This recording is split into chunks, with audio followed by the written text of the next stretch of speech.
Salam Kamir, kekaguman ilahi mengarah pada iman dan rahmat.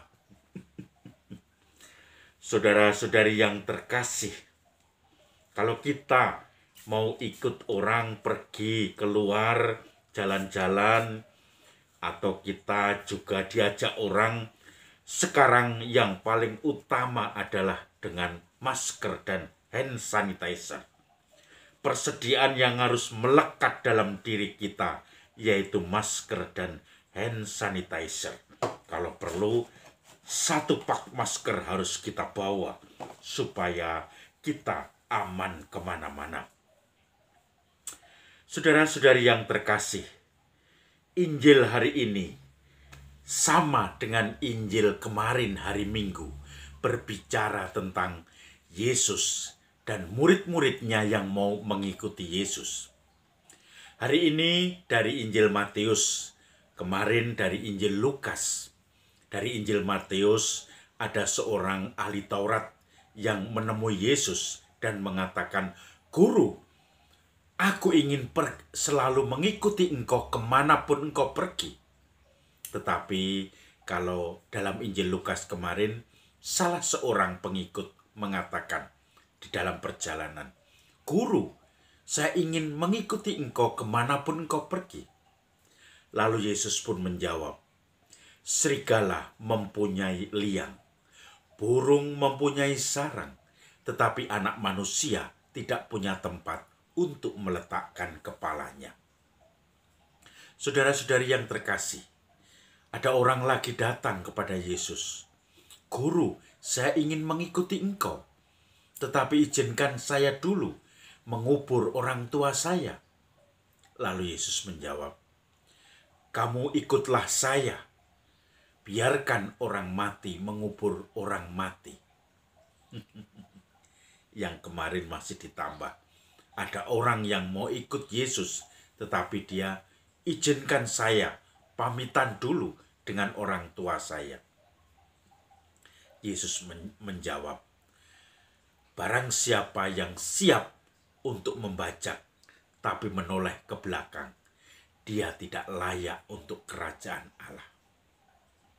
Saudara-saudari yang terkasih, ikut Yesus ini menjadi suatu semangat di mana kita harus kadang-kadang menghilangkan kebiasaan masa lalu sebagai manusia lama dan memasuki masa sebagai orang baru dengan segala konsekuensinya. Maka Yesus mengatakan, barang siapa siap membajak sawah dan menoleh ke belakang, dia tidak layak untuk kerajaan Allah. Kita tidak bisa menoleh-noleh lagi. Kita harus ke depan, mengarah kepada manusia baru yang sudah dibersihkan oleh Yesus sendiri. Selalu punya berpengharapan, merindukan hal-hal yang baru yang membuat kita, atau habitus baru, kebiasaan baru yang meninggalkan kebiasaan lama dengan real break. Saya teringat ketika saya dulu tahun 88 masuk 89, saya diterima di novisiat SY di Kirisunta. Kemudian dalam pelajaran atau pendidikan dasar spiritualitasnya ada semangat real break. Break yaitu sungguh-sungguh kita memisahkan diri dari masa lalu secara nyata.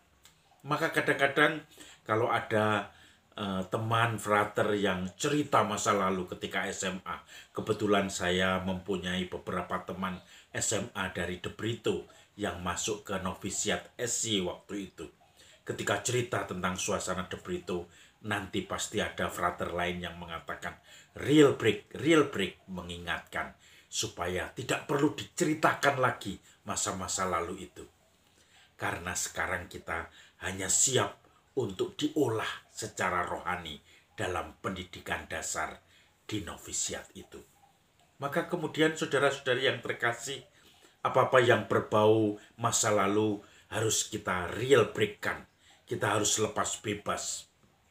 Dan akhirnya juga dalam konstitusi, terutama tentang pendidikan dasar, jangan memanggil orang tua pun sebagai orang tua, tetapi orang tua di masa lalu. Itu kadang-kadang lucu juga ya.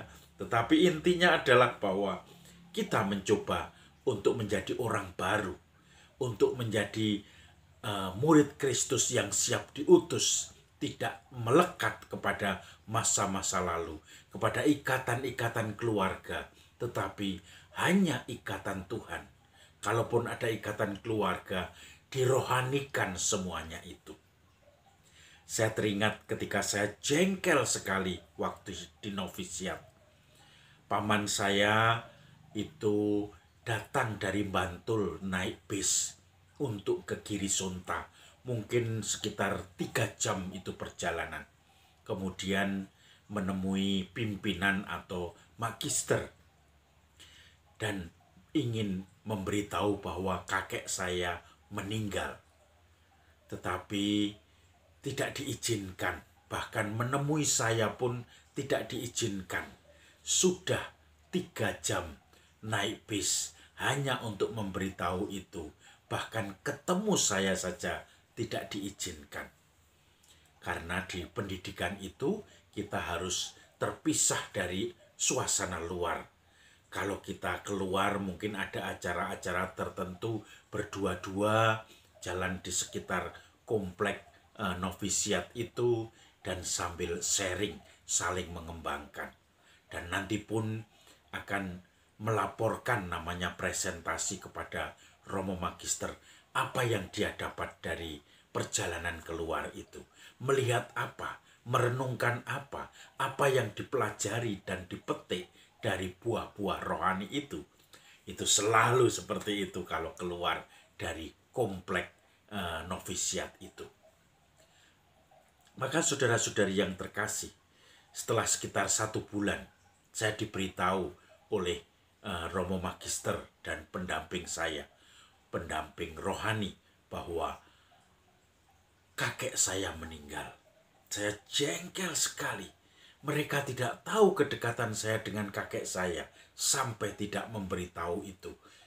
Mereka mengatakan bahwa kamu harus latihan lepas bebas, harus real break. Kalaupun sudah meninggal, kita doakan. Sekarang kamu protes-protes terus mau apa? Coba kamu renungkan.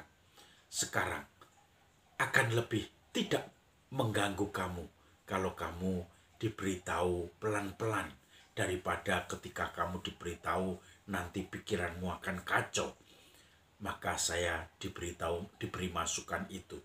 Pelan-pelan saya menerima, tetapi masih dengan nada yang jengkel. Sampai saya malam itu tidak bisa tidur, hanya berdoa di depan tabernakel, di kapel besar, dan mengatakan, mendoakan kakek saya, dan bagaimana saya tidak diberitahu pada saat kakek saya meninggal baru setelah 1 bulan. Ini yang saya membuat protes. Salah satu cara latihan untuk lepas bebas, untuk real break itu adalah dengan tidak diberitahu ketika kakek saya meninggal. Sehingga saya pun juga tidak bisa pulang, mengajukan pulang untuk layat kakek saya. Dan memang yang diizinkan untuk pulang hanya keluarga inti, bapak, ibu, saudara kandung. Itu baru kalau ada apa-apa kita boleh keluar untuk menghadiri, entah itu pernikahan, entah itu kematian, dan seterusnya. Maka saudara-saudari yang terkasih, dari situ sebetulnya intinya adalah ketika engkau sudah mengikuti Yesus, jangan balik-balik lagi untuk menguburkan ayahku, menguburkan orang tuaku, untuk berpamitan dahulu, untuk mengurusi ternak atau tanah dulu.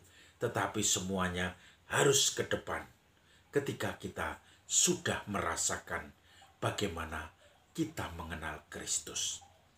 Saya teringat ketika saya mendampingi mereka yang kecanduan narkoba di Sentul City di Kedaton Paraita, di mana Romo Sumar berkarya di situ. Ketika orang sudah mulai ketagihan, mempunyai kelompok atau peer dalam sering pesta narkoba itu, maka dia nanti setelah keluar dari rehabilitasi itu diharapkan tidak kembali dengan teman-teman lama yang masih juga menggunakan obat-obat itu. Yang membuat mereka susah untuk sembuh, untuk lepas dari obat-obatan itu adalah salah satunya, dan itu yang terbesar, adalah kelompok atau peer groupnya. Ketika peer group ini selalu mempengaruhi, selalu mengajak dia untuk kembali ke manusia lama sebagai pemakai lagi, maka dia pun akan dengan mudah jatuh lagi. Bahkan kadang ada beberapa yang kelihatannya senior, pendamping bahkan di situ, bisa juga mempengaruhi dengan diam-diam. Entah itu menyuplai rokok atau apa kepada orang-orang pemakai itu.